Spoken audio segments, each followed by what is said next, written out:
Box with Dr. Angela. I am your host, Dr. Angela Butchester. You know what I like to do on the show. I want to enlighten you. I want to inspire you. I want to empower you to become your best self. Now, Scripture reminds us that the tongue is a small thing that makes grand speeches, but a tiny spark can set a great forest on fire. And today we want to get you fired up about the book Legacies of Valor, Traits of Character, and its author is David Hammond, and I am so excited to be able to share this book with you. I think that you are going to be in for a treat. You know what I'm going to tell you. Go on, get comfy, get cozy, get your coffee or get your tea, because we are about to get started.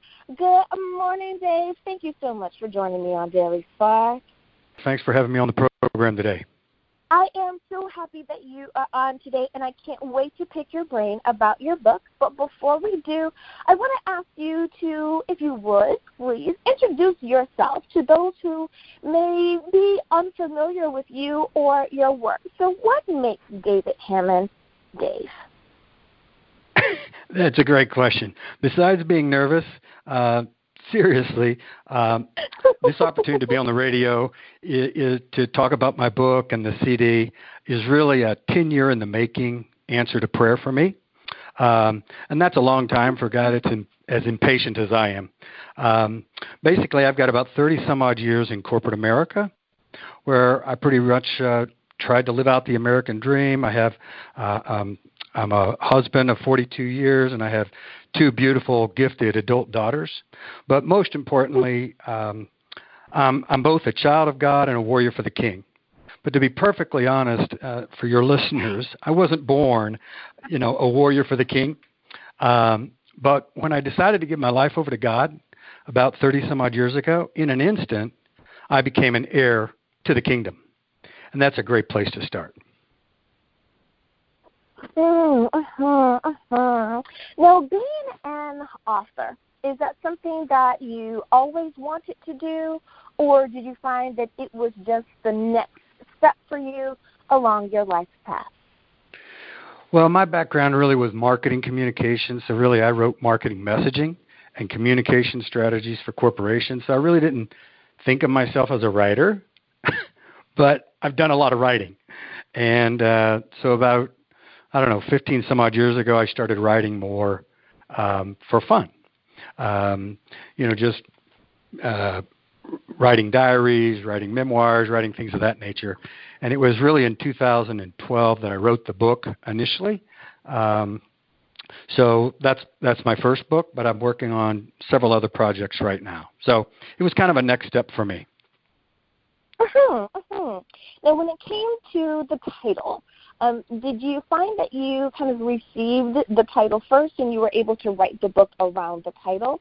Or were you more so just, I have this idea, I must get this down, and the title kind of developed out of your writings? No, the title actually came out of a work that I was doing. I was really trying to find, for my own life, I was really trying to capture my purpose in writing. It really was a how-to guide on faith and valor, because at the time that I wrote it, there was about 23 million people out of work, and I was one of them. So I thought it'd be a good idea to also take the time to let our girls know how Linda and I made tough decisions over the years, and where we mustered up the courage and the faith and all that to kind of face some of life's journeys, both the good days and the bad days. And I also wanted to inspire the battle-weary faithful, because there were a lot of good people, hardworking people that were all looking for jobs, whatever. And these are battle-weary faithful servants, warriors.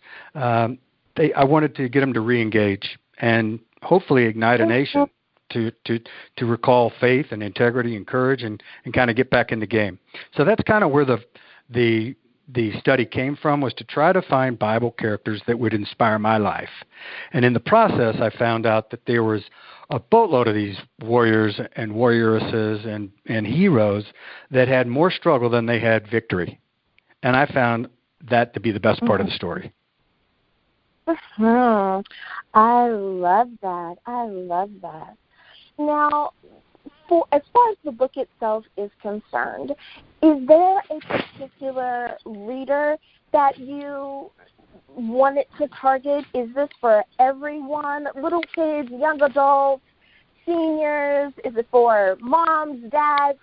Who's the perfect reader? Mm-hmm.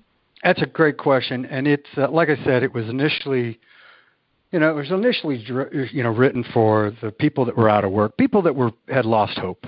Right at the end of the day, the book is written so that kids can read it. Right, so teenagers can read it. It's a great book. As a matter of fact, when it was first launched, one of the big things that was mentioned a lot overseas when we produced the book overseas was it's a great book for learning a lot about the Bible without reading like a Bible book. Right? It wasn't a righteous book. It wasn't a holier-than-thou book. It used really simple words in very basic stories and kind of helps folks interpret some of the scriptures that they've read forever, right? But they've forgotten a couple of the key words or read over, basically, some of the smaller words that explains how things happen in the kingdom. Right? So it's intended to really give this book to somebody you want to share Christ with without feeling like you have to beat them with a Bible. Yes. And I think that that's really important, especially in the current climate. I know that every generation is a little bit different in how we present the word to the masses. But right now, I think is not the time to beat people over the head. It's definitely just to share. We have so much going on and to know that there is a sense of hope, a sense of a light at the end of the tunnel with an awesome God that we serve, I think is a beautiful way to do that. Now, I wanted to ask you a question on something that you said earlier. Make sure I touch on this before we go to the next bit, and that is you mentioned that it was 10 years in the making, that it was an answer to prayer. I have a very similar story about something that happened to me. Tell me, what do you mean by 10 years? This is prayer. It was in the making. Well, like I mentioned, it was in the early 80s, really, to give somebody a full background of who I am, or really a postscript. Post-college, that I started to get a handle on what God had to say about me, not anybody else, just what did God have to say about me. I was raised in a Christian home. I attended church weekly, the typical Southern Baptist style, Sunday morning, Sunday evening, and just for good measure, let's do Wednesdays as well. Right? And so in the mid-'80s, I began to exercise my own faith muscles. And one day I stepped out. I held a 3-day tent revival in the middle of Forest Park in St. Louis, Missouri. It rained cats and dogs. It was like, man, we shouldn't have done that, right? All 3 nights it just rained and rained and rained. So we had to say goodbye to having an open air, the sides-up concept of a tent revival.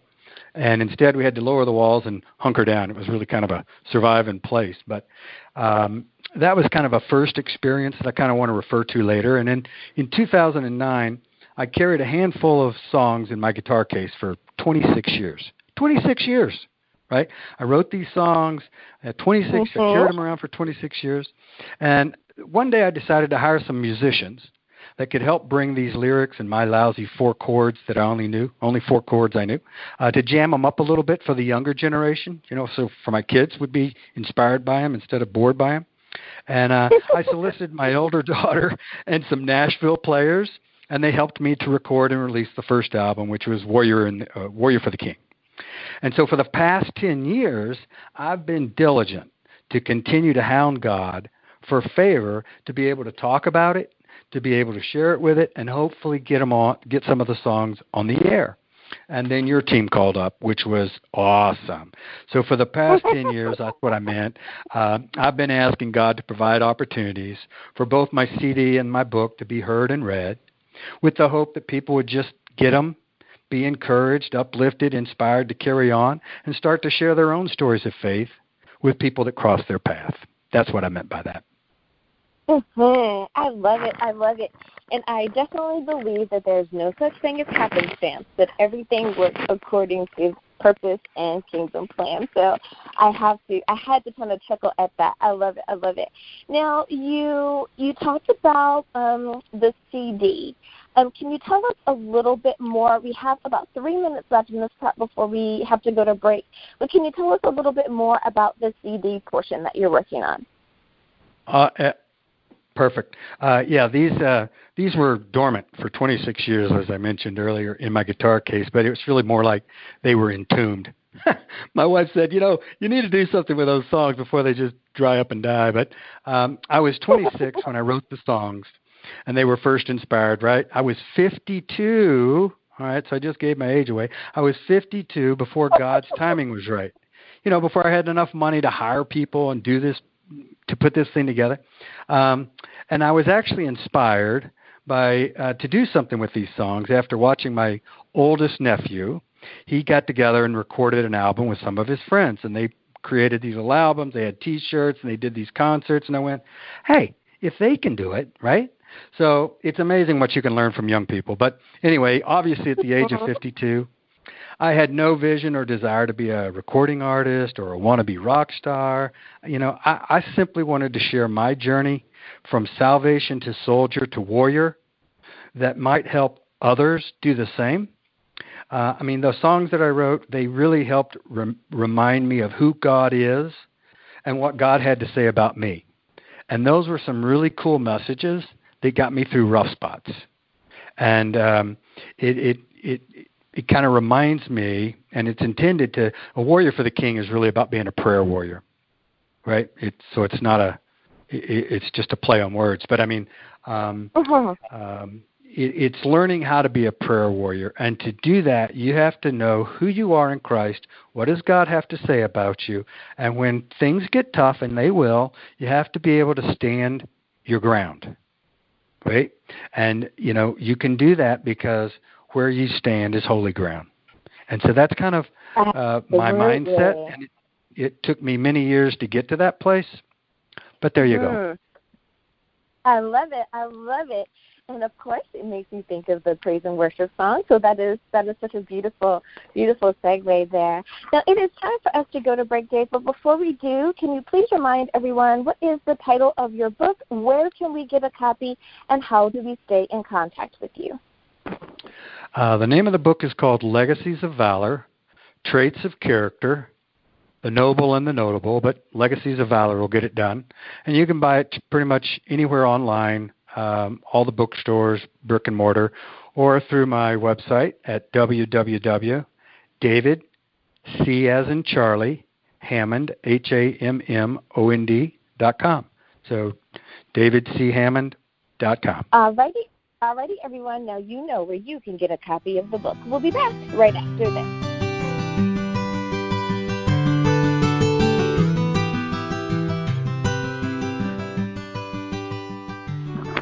And we are back. Thank you so much for joining me for Daily Spark with Dr. Angela. I am your host, Dr. Angela Betchester. You know what I want to do: inspire you, empower you, and enlighten you. And I think that is what my guest is doing today. He is definitely going to inspire you to be your best and empower you through his book. We are talking with David Hammond today about his book, Legacies of Valor, Traits of Character. I love the title of the book, and I really, really hope that you are ready to go deeper into what this author has to share with us today. Now, David, one thing that you mentioned before we went to break is about prayer, that the CD that you offer helps to really get you immersed in a prayer life. That is so important to, I think, most Christians, but perhaps there's someone who has never heard that before. They don't know that prayer is important. Can you talk about that a little bit more? Why is prayer so important? Will the CD help someone who's never prayed learn how to pray better? Oh, absolutely. The CD as well as the book. I'm telling you, if you haven't figured out, as a listener, hear me now, believe me later, as they say, right? Prayer is the key to everything, right? It's not this holy thing about how do I approach God, or he's so big, or he's so far away. The secret to the whole relational thing with God is all about prayer. As a matter of fact, it was in 1984 when I started to dig deeper into all the Bible stories that I had heard growing up, right? I grew up Southern Baptist, so we heard all these stories, right? But we pretty much heard the mainline story. And so I wanted to know firsthand about this prayer thing because I thought that'd be a good place to start. You know, it talks enough about prayer, so that'd be a great place to start. So like most folks, I had little difficulty praying for about 5 minutes or so. You know, pray for my wife, pray for my kids, pray for my soccer match, pray for whatever. But in 1985, Linda and I were about ready to start a family, and I had about 9 months to get my act together. You know what I'm saying? I had like 9 months to make sure that things were right between God and I just wanted to make sure that when I started praying for little toes and all the little fingers, that everything worked. Right. I wanted to make sure there was no problem between me and God, right? I wanted to make sure I was in good grace, right? And so. Yeah, right, man. I want to make sure I was doing all right. And so I revisited Matthew 26:40, which is where Jesus is talking to Peter and some of the other guys. And he says, "Could you not keep watch with me for an hour?" And on 2 occasions, he actually came back and he found them all sleeping. And that got me to thinking, going, how hard would that be, actually? You know, because being in church, I can sit there and go, yeah, seriously, dude, what's the matter with you guys? You can't stay up for an hour? I thought, well, you know what? Why not I try that? And, you know, I figured I'll pray an hour every day until my daughter's born. I thought that'd be a good idea, right? So long story short, I prayed every day. Now, listen to me. I only prayed for 5 minutes before this, but I made a commitment. And so long story short, I prayed every day from 5 a.m. to 7 a.m. at a church that we were attending for 13 months straight. No days off, no vacations, no days off, not even Sundays, all right? At the beginning, it was just like you or just like somebody else. I would doze off after about 5, 10, 15 minutes, right? I'd get into this dark church, and I'd get into this room. They had a prayer room, and I'd doze off after about 20 minutes, only to wake up to a dark, cold room, and I started to notice a bunch of pictures and prayer requests that were stapled against the wall and whatnot, and I started reading these things.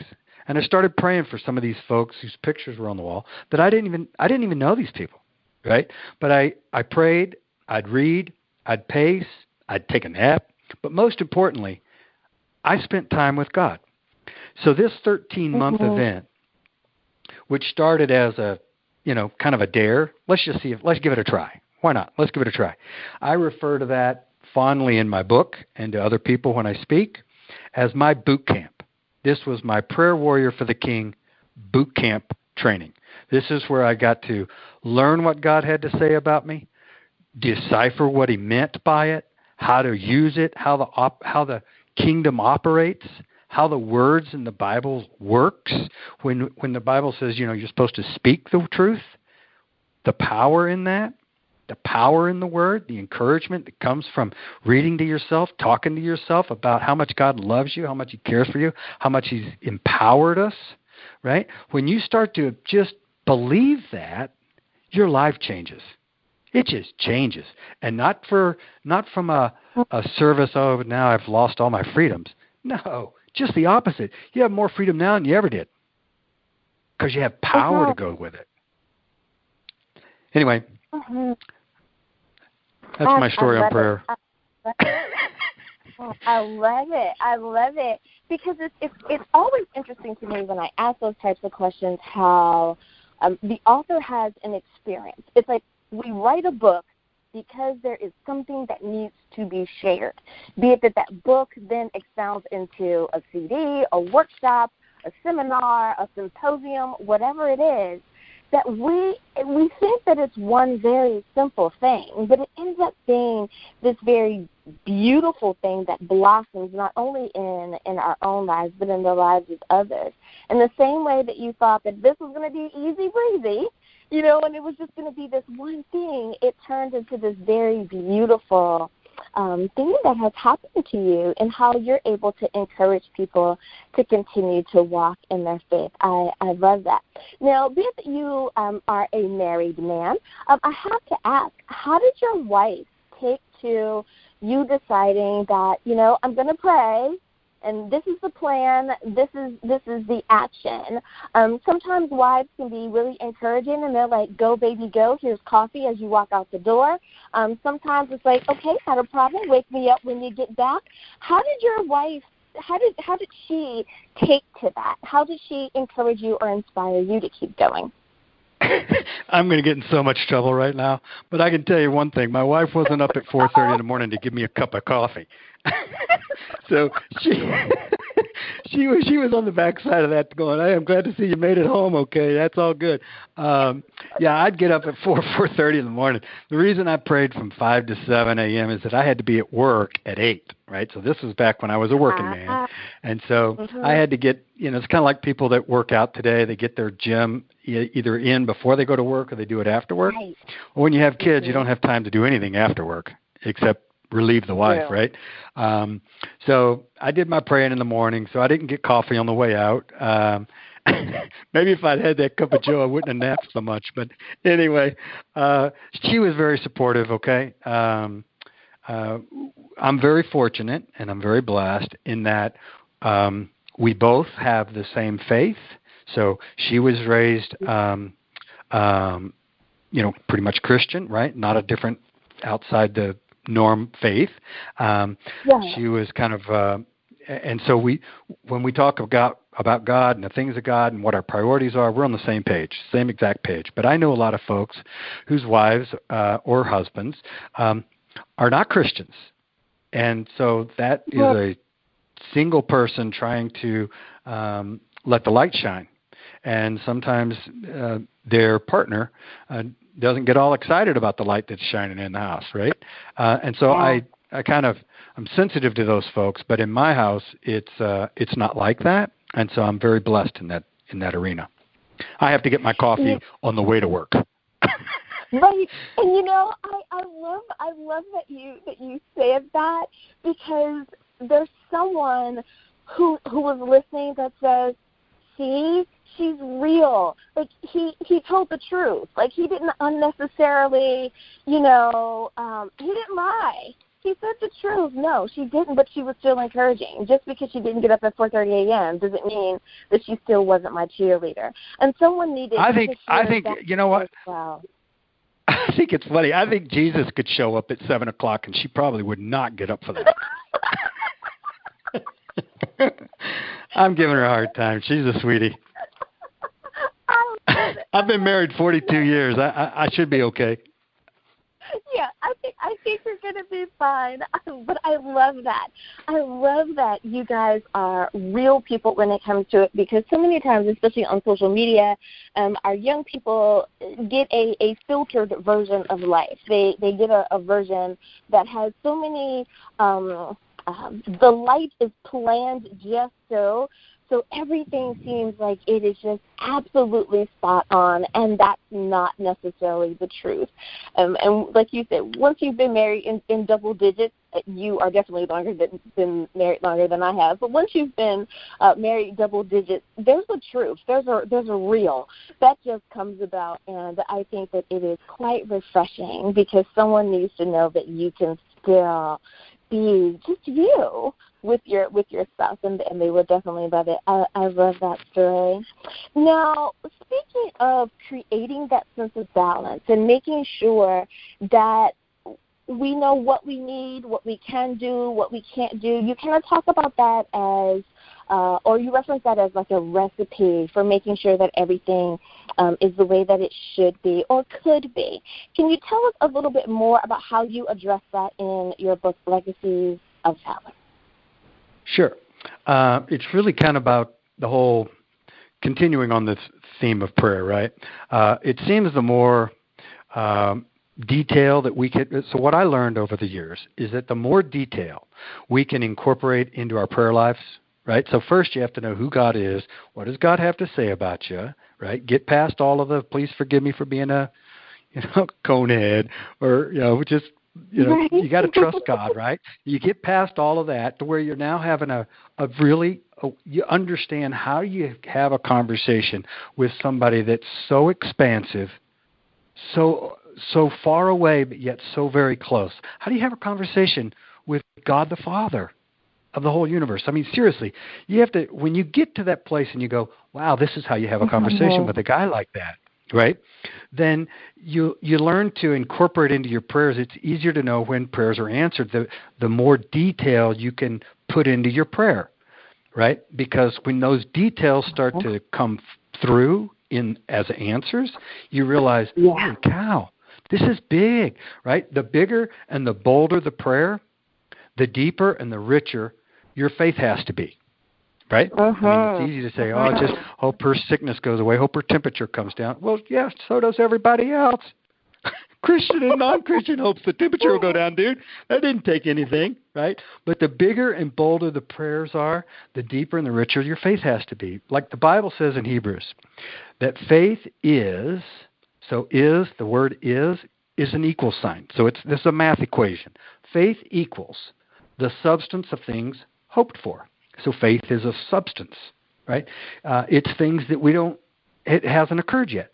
It's actually the evidence of things unseen. Now that's Hebrews 11:1. Faith is the substance of things hoped for, right? So faith is, you don't have it yet. It's like Christmas. You don't have it yet, right? But once the package arrives, you don't need faith anymore. Package is on the doorstep, right? But faith is a substance of things hoped for. It's the evidence of things unseen. So the key word here is really in this verse for me is evidence.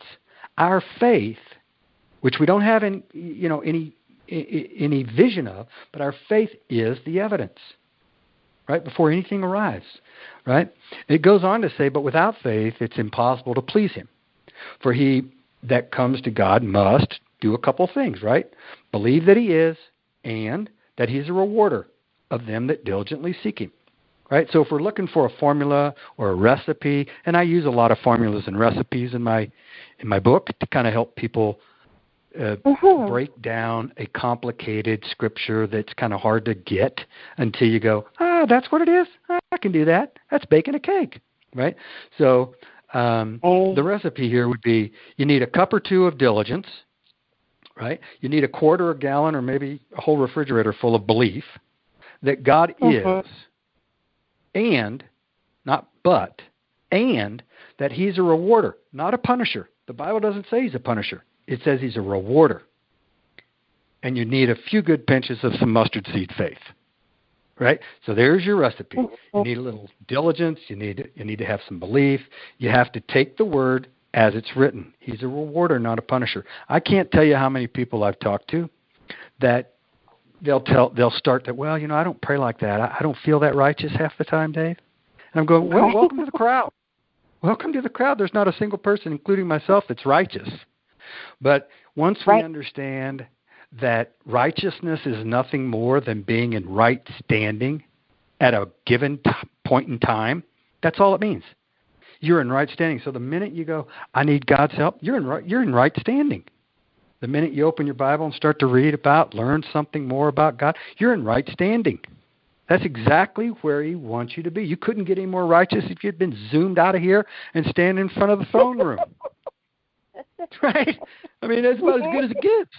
And so you have to take that at face value and mix your faith in there, right? And mix that belief in there and throw out all the leaves that you don't want to eat, like all the doubt that your friends are telling you, and keep stirring it until you believe it. And that's what you stand on. So there's a recipe for you. I love it. Well, now that we have our recipe, listeners, we are going to put that in the oven and let that bake because it is time for us to go to break. I wasn't necessarily trying to say it that way, but that is a good way. Just let's let that simmer for a while we go to break. And if you can, please, before we do that, David, remind everyone the title of your book, where can we get a copy, and how do we stay in contact with you? Legacies of Valor, Traits of Character. Buy it anywhere online or at a brick-and-mortar store, Barnes & Noble, Amazon, YouTube, you name it.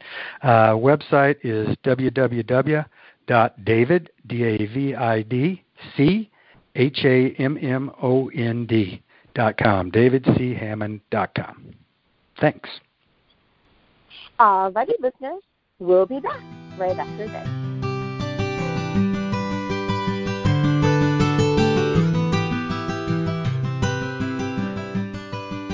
And we are back.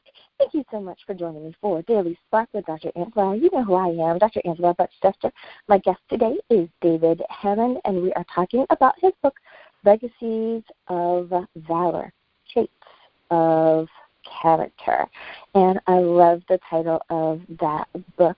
Always we want to be people of valor. I love it. I love it. Now, David, one question that I have for you is, and we kind of talked about it a little bit earlier, and that was having that daily dose of boldness, that dose of courage, having a renewed faith when it comes to our day-to-day. We are on the rat wheel of life, but that does not mean that we have to be stale when it comes to our personal life. Can you tell us a little bit more? One of the things that you mentioned is an attitude with altitude. We know in the world a different version of that, so please tell us, what do you mean by attitude with altitude? Well, it comes really from the story of David, right?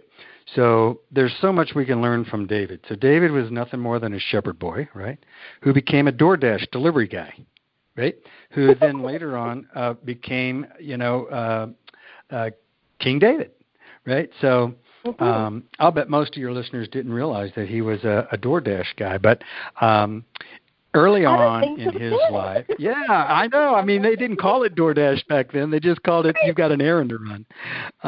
But, right before he came on the scene to take on Goliath, right, he was just a shepherd boy.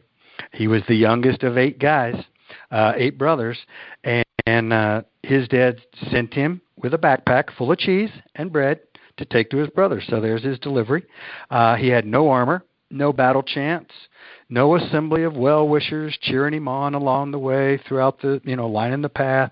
He just had a backpack full of cheese, some bread, and roasted nuts. He was taking them to his brothers with instructions to go find out how your brothers are doing and report back. But when he arrived on the scene and he heard the boast of the Philistine warrior, Goliath of Gath, right, David found a holy boldness of courage. And he begins to shout, who's the uncircumcised Philistine, that he should taunt the armies of the living God? This guy's got no armor. He's got a backpack, for crying out loud, and a bag of cheese. But this kid had attitude with altitude. I mean, he was overcome with holy boldness and courage that even the warriors didn't have, right? Because they were all just standing around going, who's going to go take him on? Who's going to take him on? Nobody wanted to do it. Right, but this guy shows up and he has an attitude with altitude, which only comes, quite frankly, by having a deep understanding of who God is and what God has said about you and how much God believes in you, and you believing and standing resolute in what God has to say about you. That is all the confidence that you need to take on just about anything, right? And I think that attitude came when David was out in the woods, out in the fields with the sheep. I'm sure he talked to the sheep. I'm sure he spoke with God. He probably asked a lot of questions about the stars and about things, right? He probably asked for insight and wisdom. No doubt he asked about, protection from all the lions and the tigers and the bears and things, right? But seriously, I think this prayer thing is a big deal. To have a serious two-way relationship with Christ is a really big deal. And once we started asking, bolder prayers, we kind of get it. You remember earlier when I said I did that Forest Park tent revival thing? Right? So let me tell you a little quick story about that, right?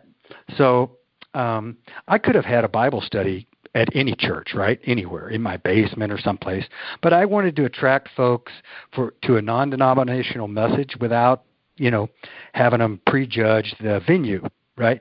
So it was nearing the 4th of July. This is years ago. But it was nearing the 4th of July, and I was on my way on a sales call. So I'm driving down the street. I'm talking to God on my way to the sales call, and I saw this huge fireworks tent being set up. You could fit like 200 people inside this thing. It was that big, right? So, and I immediately knew, that's it. I got to have that tent. So I went on, I made my sales call, and I circled back around to where this tent was. And I had been asking God on the way back for favor. I said, hey, please have the owner of the tent there so, I could convince him to loan me the tent. Did you hear what I just said? I didn't want him to rent the tent. I wanted him to give me the tent. I wanted to borrow it. I wasn't going to pay a nickel for it. As a matter of fact, I told God, if it costs anything, I'm not buying it. I'm not doing it. This has got to be really big. It's got to be all you. That's a pretty big ask. So I pulled into the parking lot. And I surveyed the crew, and I found the guy that I thought was, in charge. Long story short, he was a Christian. As soon as I said, hey, can you loan me your tent? He says, what do you need it? I said, I don't know, sometime after the 4th of July would be good. And so he says, you can have it any time in the month of August. And he also offered to have his team deliver it, set it up, and tear it down as soon as I found the location. So my point is, if you believe big for big things and have lots of details in there, when God comes through, you will know beyond a shadow of a doubt that God did that. And the more of those you put into your quiver, the bolder you'll be, the stronger you'll be, and, the more trusting you'll be. I love it. I love it. There is something about men with the name of David. My son's name is David. So every David that I meet, I go, oh, boy, did your mama love you because she named you David. David is my only son, not my only child, but my only son. And it is true. You do pray that he has an attitude with altitude when you name your son that. So I have to say yes on that. I love it. Thank you for reminding everyone of that. Now, one of the things that you've mentioned and you have so neatly packaged for us here is building a sense of hope. One of the things that I talk about is legacy. What are you leaving for your community? What are you leaving for the next generation? Be it that it is your family or the larger sense of the next generation. We decided that we were going to call this particular interview Building a Legacy of Hope. Why is that important, do you feel, especially from a Christian perspective, that we leave or build a legacy of hope? Well, I think everybody would agree if they're listening in the next 30 to 60 days or 100 days, if they look at when we recorded this message and shared this message and just the times that we're living in, there's a lot less hope than we had, years ago, right? Things are just tense. Things are upside down. As a matter of fact, people don't know right from wrong, up, down, left, right. It's just crazy. And so I think it's important to remind people that the definitions of yesterday are the same definitions today. Nothing's changed. Crazy has changed. The times have gotten more. Somebody once said to me, well, aren't we in near times? I said, dude, every day you get up, every hour that ticks by, you're closer to end of days. I'm not. Right. Yeah, you're sir. But that doesn't mean they're coming next week either. It doesn't mean it's coming in the next 50 years either. But it does mean that every hour that goes by, you're closer. So what are you going to do with it? Right? I teach a bunch of men's groups, right, and participate in a bunch of men's groups. And oftentimes guys go, well, I got saved. I'm so glad I got saved. And I went, my attitude is, well, that's wonderful. I'm glad you got saved too. So what are you going to do with it? And they kind of look at me like, well, what are you going to do? And they go, well, what do you mean by that? I mean, I just thought all I had to do was get saved. I'm going to heaven now. Well, isn't that nice? What you going to do between now and then? David, are you saying there's work? They're like, wait a minute. Nobody told there might be something work involved.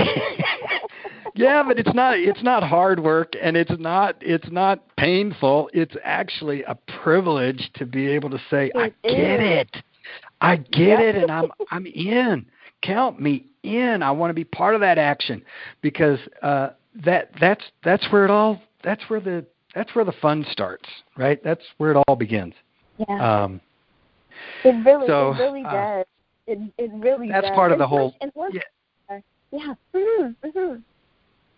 No, that's all I was going to say. It's part of the legacy. Is just leaving. Everybody that crosses our path, right, is crossed our path for a reason. I believe that. Right, I really believe that, and it may be the reason is they just wanted to cross the path to get to the grocery store. They cut right in front of us. Doggone it! But they had a reason. They had a reason. This was a shortcut. Cut me off. That's fine. But it was a reason. And my point is, if they do that, what's my response? So let's be realistic and get off the joking side. If somebody crosses your path and you meet them and you talk to them and you yada, there's a reason, either to encourage them, to make them laugh, to make them smile, to give them comfort, whatever it is. I don't have to preach the Bible every time. I don't have to give out tracts. I don't even have to wrestle them to the ground until they say, Jesus, I give up, Jesus. I don't have to do that. I just have to love on them. Right? Or share with them, or care for them, or give them a word of encouragement, and that's it. That's it. They'll go on about their journey. Somebody else will plant the next seed. Somebody will water that seed. Somebody will water that seed, and they'll grow into something. Right? That's all we're responsible for. But I want to get up in the morning every day and have my bag of seeds ready to go. I get to litter all day long. Right.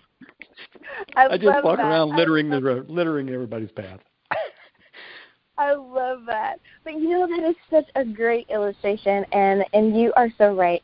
You never know how your particular action reflects on someone else. I remember I was in a store one time, and this very, very senior lady was tired when you mentioned the kind of cut you off, and she was just like, sweetheart, can I go? And I was like, yes, ma'am, go ahead. Now, I was in a hurry, but I understood that I also was not almost in my 90s, at least that's how old she looked. And I said, by all means, I helped her take her things out of her basket and put it on the belt, and the lady checked her out, and she couldn't find like 2 pennies that was down. I said, I got you, don't worry about it. And, she went on about her way, and that was that. But it was the lady after that said, I didn't think people did that anymore. I didn't think people cared about our elderly anymore. And it's like, you never know, like you said, you never know how what we do is going to affect someone else. When we plant those seeds, that could have been a seed for someone else to say, hey, I need to go plant some goodness, some kindness. I need to be more like Christ today. So I loved it. David Hammond, thank you so much for spending time with me today and for planting those seeds, for reminding us that we should be people of valor, that we too can leave a legacy that will be a beautiful one for the next generation to continue to carry on and to water. Thank you so much for spending time with me here today. For the last time, if you could please remind everyone the title of your book, where can we get a copy, and how do we stay in contact with you? Absolutely. Legacies of Valor, Traits of Character, anywhere and everywhere, Amazon, Kindle, or the website, www.davidchammond, HAMMOND.com. You can also get Warrior for the King. It's on, iTunes, YouTube. You can also get that on the website. But the most important thing I wanted to leave with your listeners, if I could just say this real quick, I wasn't a preacher when I held a tent revival, and I wasn't a recording artist when I cut an album, and I wasn't an author when I wrote a book. I was simply a guy on a journey trying to walk towards God's voice, to be sensitive, obedient, and faithful, to do whatever He put on my heart. And I'm going to keep doing that until He calls me home. I love it. Thank you again for being on the show. And listeners, thank you for spending time with us as well. As always, may the Lord continue to shine His face upon you. May you receive His grace and His mercy in all that you do. Until next time, everyone, remember that you are truly blessed in the Lord. Have a great day, everyone. Bye.